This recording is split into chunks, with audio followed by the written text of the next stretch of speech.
les coups à l'avance, ses coups et les coups adverses aussi. Oui, il faut vraiment anticiper les coups des adversaires.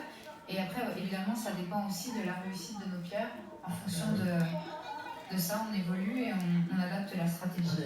Elles vont jouer, elles sont éclatées de rire. Ouais. C'est sympa à voir, du coup. Même Nina Roth sourit aussi. Bon, elle, c'est plus peut-être pour la situation. Allez, ça y est, la décision est prise. On revient vers le point de lancement des pierres. Ouais, donc elle va utiliser la rouge pour aller dans les jaunes. Il faut la prendre là où elle met son balai, quasiment à peine à droite du balai. C'est un peu gênant, c'est au niveau des ondes. Elle va pas pouvoir revenir beaucoup, il faut lancer suffisamment fort. Allez, c'est fini. Là, on n'arrive plus, c'est la dernière pierre.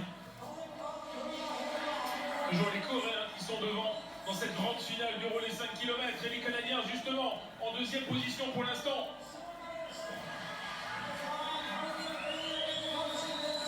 Steven Dubois ici, juste derrière les Coréens, Eli Stratov, le Russe en troisième position. À moins de 20 tours de l'arrivée désormais. On voit que le rythme s'accélère maintenant à chaque relais. Ça va très vite là, on a commencé, on est passé dans les 8 secondes autour, 8-7, 8-5. Ça va très vite, plus la vitesse augmente, plus il est difficile de passer, donc ça peut être une tactique de maîtriser ce relais de l'avant. Il est en tête, Charles Hamelin, le Canadien, le voici, il est en tête de ce relais, même si les Chinois font un effort pour se replacer. Désormais en troisième position, il y a Ren Ziwei, il y a Wu Dajing dans ce relais.